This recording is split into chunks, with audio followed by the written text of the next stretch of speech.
Greenland ইস্যুতে মন্তব্য করে প্রতিদিনই বিতর্কে জন্ম দিচ্ছেন মার্কিন প্রেসিডেন্ট ডোনাল্ড ট্রাম্প। স্থানীয় সময় রোববার সামাজিক যোগাযোগ মাধ্যম ট্রুথ সোশ্যালে ট্রাম্প জানান, গ্রিনল্যান্ড থেকে রুশ হুমকি সরানোর ক্ষেত্রে কিছুই করতে পারেনি ডেনমার্ক। দ্বীপটির মালিকানা ছাড়া কোনো সমাধানে সন্তুষ্ট হবেন না বলেও জানান ট্রাম্প। একই দিনে এনবিসির মিট দ্য প্রেস অনুষ্ঠানে মার্কিন অর্থমন্ত্রী স্কট বেসেন্ট জানান, প্রেসিডেন্ট ট্রাম্প সংঘাত এড়ানোর চেষ্টা করছেন। বলেন, যুক্তরাষ্ট্র তার জাতীয় নিরাপত্তায় অন্য দেশের ওপর নির্ভর করবে না।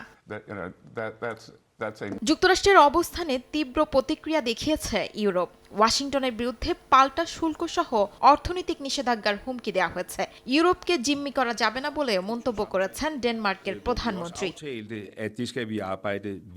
আপনাকেই বলছি, ইন্স্যুরেন্স করলে সিটিতে সুরক্ষা পাবেন নিশ্চিত। গ্রিনল্যান্ড ইস্যুতে ইউরোপীয় দেশগুলোর উপর ট্রাম্পের শুল্ক আরোপের হুমকিতে উদ্বেগ প্রকাশ করেছেন কানাডার প্রধানমন্ত্রী মার্ক কার্নি।